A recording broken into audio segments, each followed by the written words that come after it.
tension au sein de l'union sacrée. Nabobimi ya gouvernement Judith Suminwa 3, Kamere continue toujours de réclamer poste à ministère des Affaires étrangères.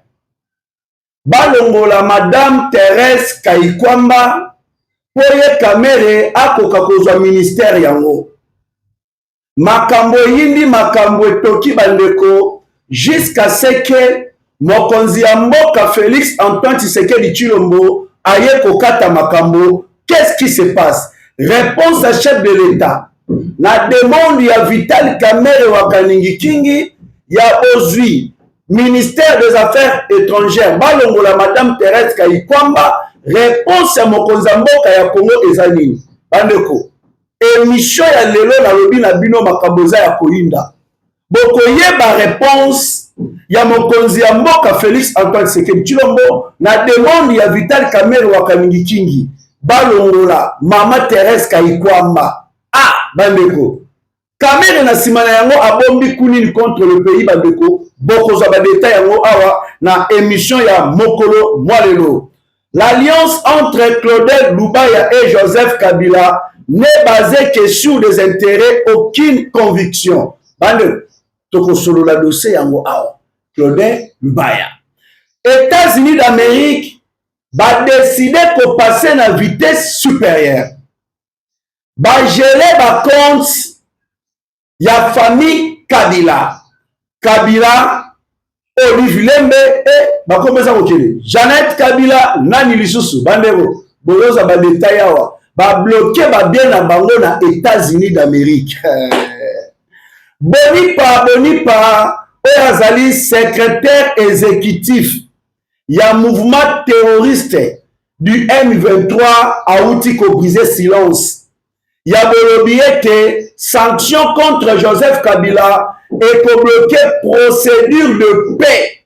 Oyo ezali na kati ya kosalema mais tokotalisa na bino bandeko baye oyo bakanga procédure de paix ezala bloqué te mais boni Joseph Kabila yene muteko bloqué yango.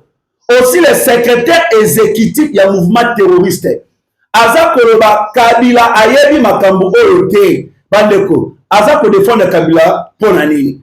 Joseph Kabila na côté na ye Kabila aye ko réagir ya koloba ete sanction wana ezali malamu te parce que ye ayebi makambo oyo motali rébellion à l'est de la République démocratique du Congo te. Kabila wangani bandeko.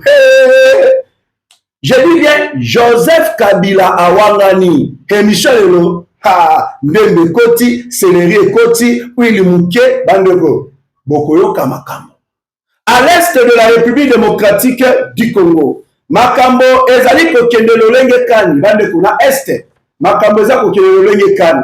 Parce que na minute eza na opération ya kokata bisika oyo bayi M23 bazwaka financement na bango. Après Kabila na kotangela bino bakombo ezwelandi. À l'est de la République démocratique du Congo. FARDC mapinga ya mboka ya Congo FARDC basali nini na position oyo bayi M23 babandaki ko garder jalousement mais FARDC basali nini bandeko bokoza ba détail na émission mokolo mwalelo na nzela ya KN8 télévision aussi ya Petrouza télévision to sengi na bino bozala vraiment ebele ya ko liker émission pour na ko sécuriser yango ya ko partager émission et ça la tour du monde et comme la ba congolais de partout dans le monde pour ba koka koyeba évolution politique ya mboka na bango la République démocratique du Congo ezali ko kende lolenge kani et surtout bobo sanate s'il vous plaît qu'on s'abonne massivement na KN8 télévision aussi na Petrouza télévision boti que la biso pe na ba commentaire na bino tozali wana pona kotanga yango. Bonjour et bonsoir ezali ko dépendre na ngonga oyo bozeli émission mokolo mwalelo na KN8 télévision aussi na Petrouza télévision. Merci beaucoup na les diaspora congolais de partout dans le monde. Nzoto libanda ya mboka memolema na kati ya mboka ya Congo. Oyo ekoma bilei na bino ya tango nyonso ya koluka koyeba avant makambo nyonso mboka ya Congo elalaki ndenge nini, mboka ya Congo elamuki ndenge nini, mambi matali politique ya mboka na bino Congo ezali kolekene lengekani des Congolais de tata et de mama, on est ensemble. Voilà. Sans plus tarder bandeko, tozo banda na dossier motali Vital Kamerhe wakalingi king. Bandeko place bozali na yebi ete bobo ici déjà bakiti. Papa, mama, elenge. Na yebi ete bisika bozali bobo ici déjà bakiti. Boza koloba Kamerhe oyo alingi nini. Kamerhe akotika mboka na biso kimia te. Kamerhe ye na Congo aza nani? Pourquoi Kamerhe alingi giko cha batu kaka molunge? Boza koloba mitune bele. Mais le président Tshisekedi a outil ko frapper fort. Na demande ya Vital Kamerhe wakalingi king. Kamerhe. Bandeko Vital Kamerhe azali ko exiger azwa ministère des Affaires étrangères pour remplacer notre célèbre compétente Madame Thérèse Kayikwamba dans le nouveau gouvernement. En réclamant ce ministère stratégique, Vital Kamerhe cherche d'affaiblir. Vital Kamerhe cherche d'affaiblir la diplomatie congolaise à l'avantage du Rwanda. Kamerhe azoluka affaiblir diplomatie ya mboka na biso na avantage pour na Rwanda. Le président de la République atalisaki na ba ministre na conseil de ministres. Alobi na bango ndenge eza boye naza ko réajuster gouvernement. Donc veut dire bato yo bazali moins performant. Balongwa bacha bato yo bakoki kosala mosala malamu. Le président de la République a la capacité qui va beaucoup na bayo tozo monana mais boye bakena kati na bino ebele to komona na lisusu na bango te tozo kende na gouvernement souminois 3. La première ministre Mama Judith Tuluka Souminois na kati ya ko travailler pour na bilongi ya sika ekota na gouvernement souminois 3. Directement Vital Kamerhe wakaningi kingi aye kopesa ba condition. Kamerhe aye kopona deja oyo ya ye bafongola matoi bayoka Vital Kamerhe yo olingi ozwa nini, olingi bapesa yo nini. Kamerhe alobi nga nazokende gauche à droite te, nazosenga bamakambo ebele te, mais oyo nga na nango bosenanga Vital Kamerhe wakalingi kingi nazosenga ministère des Affaires étrangères. Nazoloba la première ministre Mama Judith Tuluka Souminois alobi quoi? Ba cadre de l'union sacrée balobi nini? Kamerhe a répété ngai nazali kosenga naza ko exiger ministère des Affaires étrangères epesa melangai. Balobi non, oyo eza problème, oyo eza cas grave. Parce que baza kolongola bato na gouvernement bacha bato sika, mais bakolongola bato nyonso te. Baye oyo basalaka mosala malamo bango bakotikala entre autres tozali komona Madame Thérèse Kayikwamba Wagner. Nani oyo akoki koboya mama wana? Na mosala oyo mama wana sali na ministère des Affaires étrangères. Nani akoki koboya yango? Mama wana tout le monde bandimaka ye. Aepate biso nyonso. Asilisi Olivier Ndungurire sur le plan diplomatique. A bloqué tous les intérêts de Paul Kagame sur le plan diplomatique. Donc Fachi Beto ce qui a bêti à santé et pas Madame Thérèse Kayikwamba a bêti coup de tête Kitunga wo to sepeli. So moto ya bongo balongola ye pona kocha Vital Kamerhe na place wana. Mais tandis que boyebi Kamerhe na ba poste nyonso ba pesa kaye bandeko mili de marakaka. Kamerhe fut ministre, avant comme ministre de l'économie. Kamerhe azala directeur de cabinet à chef de l'État. Boyebi makambozo le cas la présence de la République. Bato babanda kokufa. Likolo na yango détournement ya mbongo ya 100 jours. On ekumbaka Vital Kamerhe na procès. notre juge Nyang à côté na se ya mabele. Kamere bapesa ministère ya économie. Kamere tondisi famille na ye mobimba. Wana nde tozomona kaka Masaro aza kolela Masaro koto Masaro banze Masaro mbongo ya leta ba ko gaspiller yango lokolo eloko mosusu. Économie ya mboka ya Congo ekomaki par terre. Kamere aye kokoma président de l'Assemblée nationale. Kamere kogangela ba député lokola bana mike. Kamere ko exiger na biso tondi makosala dialogue na ba M23. Dialogue au Kabila asala na Kagame oyo ba signa ba accord et memela biso ba mixage et brassage oyo pesa na Paul Kagame administration ya Nord Kivu na Sud Kivu exploitation ya ba minerais ya mboka na biso. Kamere a exigé tout ça le dialogue wana. Mokonza mboka ya Congo Félix Antoine Tshisekedi maboya yango. Gestion ya Assemblée nationale. Bato bayebaka lisusu mosolo te, les députés bayebaka te. Na caisse toza na combien? Kamera kanaka bango muno. Botuna te makama mbongo. Azokende voyage ba millions eza kobima. Bazo kopona te mbongo ya ebele boye. Kaka pour la voyage, akomaki ko créer ba voyage moko, ba mission de service moko pour na kobimisaka mbongo na vie de l'État. Mais gestion de l'Assemblée nationale. C'est par là que le député Crispin Binoulé a télé en état mobile, en état congolais de Tata et de Mama. On a quoi sa Vital Kamere. Kamere a qui kotomé, bisonyo soto célébra qui. To sepela to lebinza de merci parce que perçoit l'Assemblée nationale wana. Kamere linaka sala makambo ya somme au profit du Rwanda.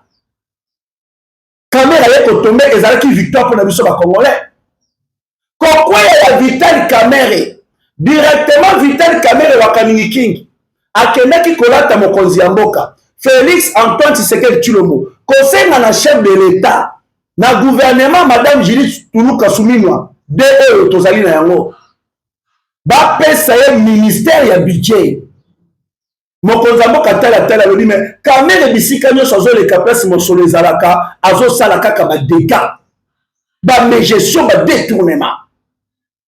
Chef de l'État tala lobi non. Nakoki kopesa na Kamere ministère ya budget. Directement le président de la République. Azu ministère ya budget. Apesi yango na Adolphe Muzitu Fumus. Apesi Adolphe Muzitu. Là où Kamere azalaki epesi ye kanda. E matisi ye mafuta.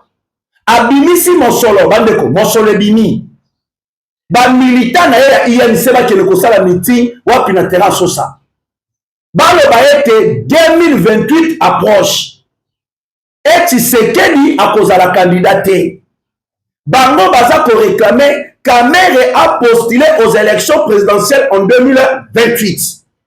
Balingi makambo ko toucher constitution te avant makambo nyonso il faut d'abord élection et Kamere azala candidat. Loko ezalaki kuya Vital Kamere. Directement Vital Kamere et Koloba. Il y a parti dans la basengi ngai nazala candidat aux élections présidentielles en 2028. Na Vital Kamere nandimi kozala candidat. Et maintenant Kamere pona kobongisa. Nzela na ye sur le plan international. A comme influence sur le plan international. Ya koluka ko affaiblir diplomatie ya mboka ya Congo. Ya koluka ko bloquer président Tshisekedi à partir ya Libanda. Ya koluka ko si sa diplomatie ya Congo on a intérêt to avantage du Rwanda. Kamere mbalama kwa ye ono ministère affaires étrangères ngai nazali ko réclamer yango et sa melanga balongo ya Thérèse Kaikwamba bande ko botala makam bomoni parcours. Ministère affaires étrangères au moment où nous sommes agressés par le Rwanda. Au moment où notre pays est menacé, tokoki jamais kozwa poste moko pirement stratégique concédé yango na moto moko boye oyo azali deux fois. Tant nazoloba deux fois bozomona ye na Rwanda, Uganda et moko bimisi te aza na Congo akei mobimba na Rwanda. Akena mission moko bozwi komonaka ndenge ya mana Paul Kagame. Bazosola Paul Kagame bazobeta beta vraiment ndinga caméra zo la Kinyarwanda na Paul Kagame boyebi image yango epesa biso kanda la caméra président Assemblée nationale epesa biso kanda Kagame azobona biso mozo yambana ne bozo beta munoko Kinyarwanda tiko caméra azo moment nous sommes agressés poste moko pirement stratégique na tango oyo bapesa ngo Vital Kamerhe bandeko bayi approche ya mokonzi ya moka Félix Antoine Tshisekedi Tshilombo balobi non Kamerhe te jamais cause eloko wana parce que Kamerhe na baambition politique azali na yango azolinga koma na influence ya makasi sur le plan international ya koluka baappui force ceci cela pour affaiblir le président Tshisekedi enfin ya kobomisa nzela na ye aux élections présidentielles de 2028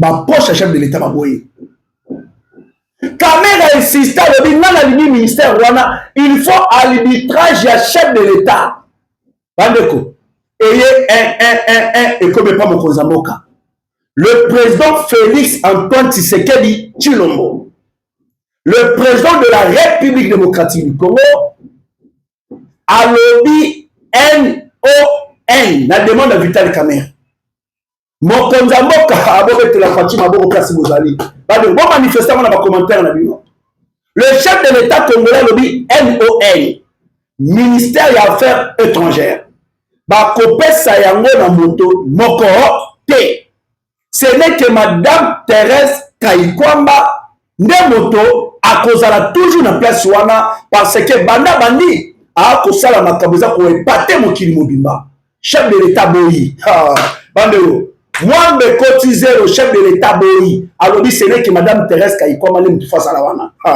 bandeo Vital Kamerhe akomi rouge Kamerhe akomi rouge Kamerhe kande yeux mati moi je vous dis bandeko Kamerhe asengaka eloko pamba te so bomoni Kamerhe akanga nazo eloko oyo c'est que baye oyo yazalaka na bango quand je dis que baye oyo yazalaka na bango nous voyons de Kagame de Museveni nous voyons Kabila Bakatumbi bato nyonso wana balobi Kamerhe bende loko lokola Tshisekedi na lia ndenge okende na makambo ekozala mwa pasi po to affaiblir ye to affaiblir diplomatie ya mboka ya Congo to tombola Rwanda esengeli to sala nini to bende loko wana alors yo réclamer loko wana Kamerhe aso a réclamer loko sei ba elobi na ye basali déjà ba plan makambo nyonso bandeo bon bah merci Fachi Beton a commentaire le président de la République a refusé de la même façon il avait refusé ya kopesa na Vital Kamerhe ministère ya budget apesa mon Adolphe Muzitu Fumusi de la même façon le chef de l'état a catégoriquement refusé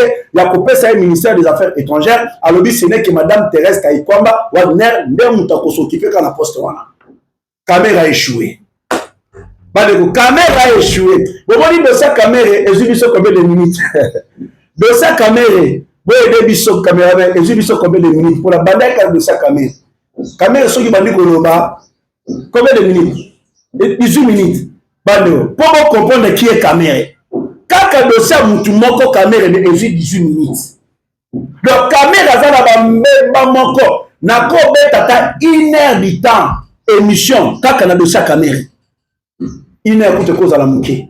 Bah, de vous comprendre le nom. Tous les canapés, je l'ai dit. Avant de comment, na Joseph Kabila, Ola Leli. Bande qu'on a dit Kabila Leli. Hippolyte Kanambe Kazemere, alias Joseph Kabila, ancien président de la République démocratique du Congo, aujourd'hui chef d'un mouvement terroriste, condamné par le gouvernement congolais pour la participation à la création d'un mouvement insurrectionnel afin de renverser le régime en place. Donc on a eu awa États-Unis payati Kabila Boyoka nous on a pas politicien. Là je le dis tant de fois. Tous à la canaba politicien mais tous à la canaba opportuniste. Tous à la batomoko bazala kana conviction te. Bato babundaka pona intérêt ya ba poche na bango. Bandima ba congolais makila etanga. Ba congolais ba kufa mais bango intérêt na bango eza liboso ya intérêt ya moka. Bato nyonso bozi bomona bakina na sauvant la RDC de Joseph Kabila. Bazaba ennemi de la République démocratique du Congo. Et ce que vous devez retenir, ces gens-là sont aussi le membre de l'Alliance Fleuve Congo M23. Parce que souvent le Congo est allié à une branche politique qui a Alliance Fleuve Congo. Ce que vous devez comprendre, c'est ça. Tout le monde a Franck Diongo, José Makila, et puis Claudel Lubaya. Alliance entre Claudel Lubaya et Joseph Kabila n'est basée que sur des intérêts, aucune conviction. Leur rapprochement au sein, il y a souvent la RDC, n'a rien d'un projet en faveur de la République démocratique du Congo. C'est une maquillée. C'est une maquillée en posture politique. Lubaya n'en est pas à son premier virage. Du système Kabila à l'INC de Vital Kamerhe de 2015 à septembre 2016. À Kenya na parti, il y a père naïe. Mabenga Kangoni Zasi, c'est Luda. La Luda. Avant de bénéficier des institutions sous Félix Tshisekedi. Un parcours sans ligne constante où l'adaptation prime sur la conviction. Claudel Lubaya nenga zawana bandeko na ndenge na uti kotangela bino eza kotalisa na bino comment est-ce que bato wana basali. Bayina président Tshisekedi non parce que aza kokumba Congo mabe, non parce que ba Congolais balingi ye, bayina président Tshisekedi parce que bango bazwa ba poste te batondisa bango na ba poche na bango. Na ba sanction aux États-Unis d'Amérique. Et comme il faut frapper, boye ba Claudel Lubaya, ba Franck Diongo, ba towana nyonso ba koza sanction ya ba américain.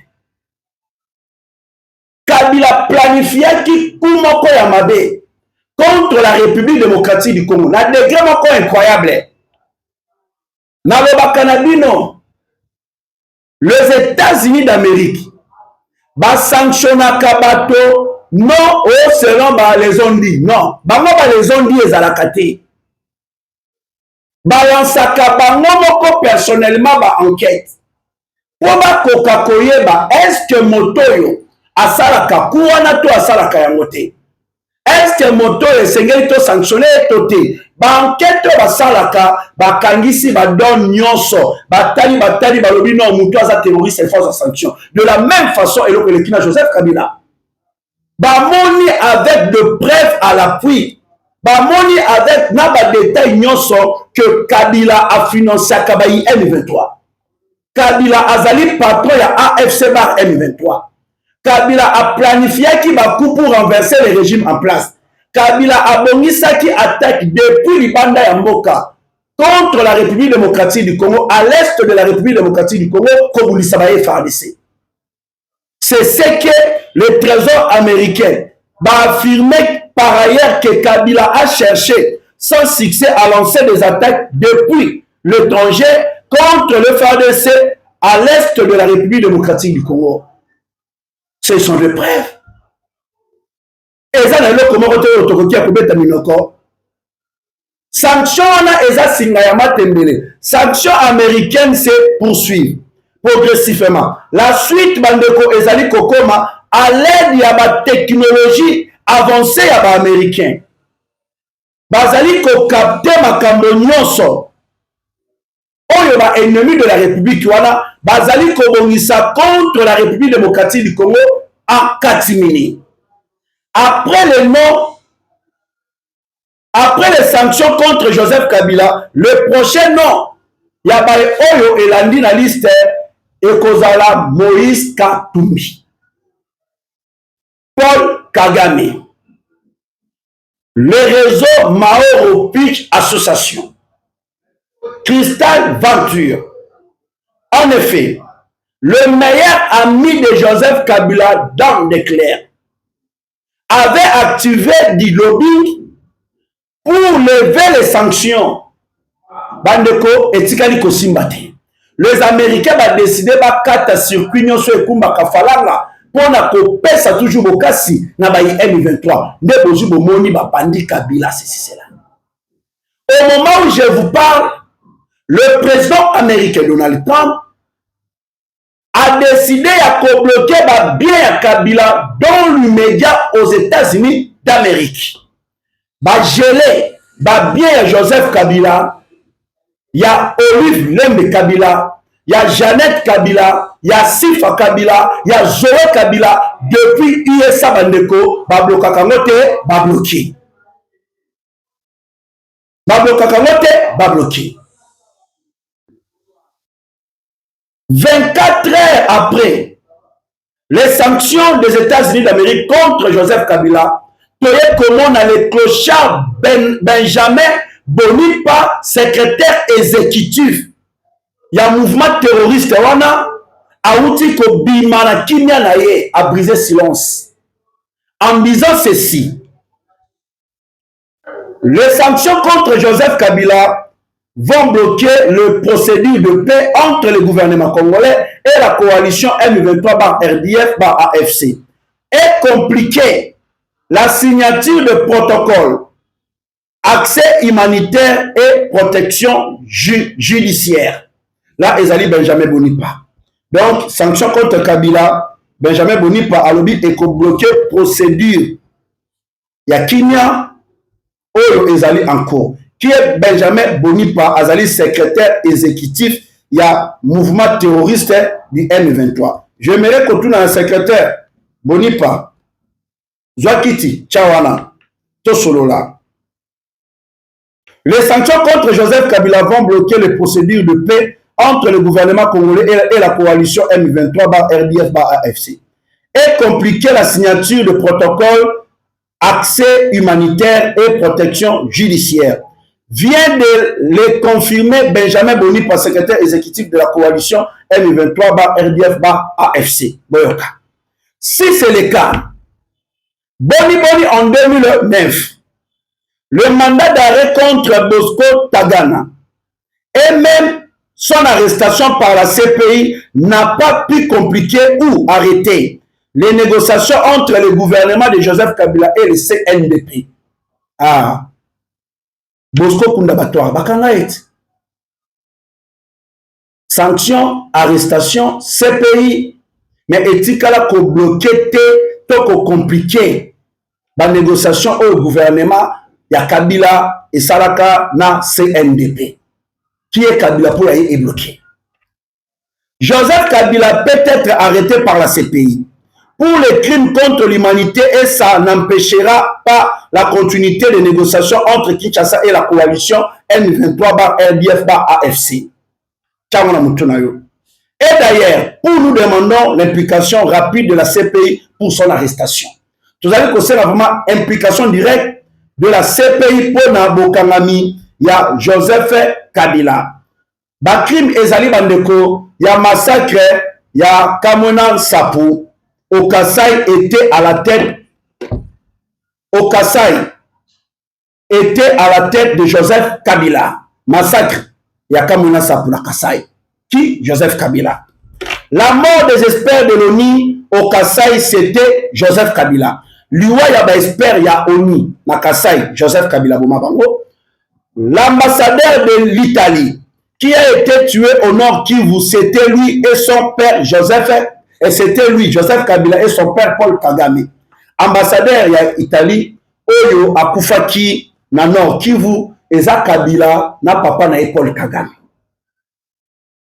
Dans sa déclaration, Yoweri Museveni avait confirmé que Joseph Kabila avait donné le terrain au ADF Nalu. Kabuta Yoweri Museveni a fait une déclaration à Kolobaete. Kabila a fait espace dans ADF Nalu. Vous voyez, ADF Nalu, ndenge ba bomaka et sécurité ba makamsongolo pakala toujours Joseph Kabila. Chebe est le président de l'association des sans voix, Joseph Kabila.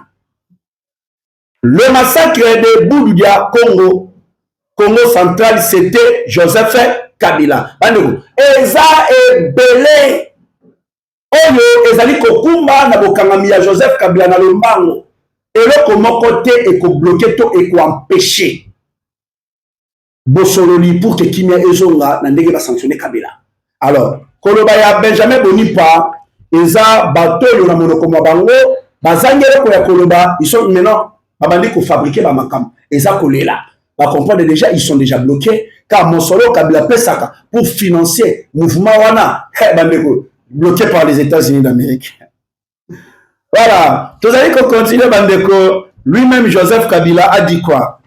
Kabila lobinini, voilà, parce que l'Union européenne, Bango Union européenne, Bango P, ils sont en train de se préparer. Enfin, Yako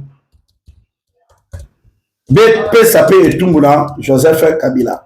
Voilà, Toboyoka, Oyo Kabila lobby, parce que nous tendons vers la fin de notre émission déjà. Je pense bien que tu as commis déjà la minute déjà. Voilà, on nous signale que je suis Boyoka Kabila, voilà.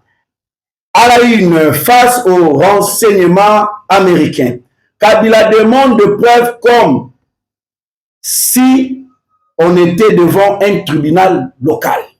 Kabila sanction, mais oyo bafundi likolo na ye, ils ont plaisir likolo na ye, Kabila azali ko senga ba preuve, azali ko mona ngo comme si tozali liboso ya tribunal local. Il semble oublier qu'il fait face à la première puissance mondiale, les États-Unis d'Amérique. Bango bapesaka jamais sanction na mai oyo batu bazali koloba. Bango balansaka ba investigation, ba enquête ya makasi. De ekumbaka na ba détail nyonso oyo salaka ete bakoko kopesa na moto sanction. Alors Kabila owa kosenga ba preuve wane kozala na CPI tango kosamba. Merci beaucoup bandeko, bozala ki vraiment ebele ya kolanda biso na émission mokolo mwa lelo na KN8 télévision, aussi na Petroza télévision. Que le bon Dieu vous bénisse, que le bon Dieu bénisse la République démocratique du Congo. Tolinga toko tana dossier ya Makaembo Batali Est de la République démocratique du Congo. Bon, na oyo kabiete ceux qui na flashé kaka mwa muke ya Est de la République démocratique du Congo eza na yango peka ka moko, voilà. L'armée rwandaise et ses alliés ont lancé une attaque contre l'opposition de Wazalendo et FARDC na niveau ya Luiro. À quelques kilomètres de la cité de Katana dans le territoire de Kabare, Sud Kivu. C'est depuis 6 heures de ce samedi, le 2 mai 2026, que l'armée rwandaise et ses alliés ont lancé une attaque musclée pour prendre cette localité stratégique de Luiro. Mais heureusement, FARDC va tenir bango tête et puis va repousser bango. Voilà. De l'autre côté, l'armée congolaise FARDC avec ce militaire Ibu et Wazalendo va humilier l'armée toute rwandaise RDF par M23 par AFC Turané au niveau de Minembwe, Sud Kivu. Il vient de prendre la position stratégique qui était l'espoir de Tutsi. Bisika oyo force na bango nyonso ezalaki armée ya mboka ya Congo euti ko botola yango eza na niveau ya Minembwe centre, donc bisika wana to récupérer yango, donc ezongi na contrôle ya mapinga ya mboka ya Congo FARDC. Donc c'est un peu ça au Italie Est de la République démocratique du Congo. Ngana bino tomonani lisusu na mikolo oyo mozali koya. Bye.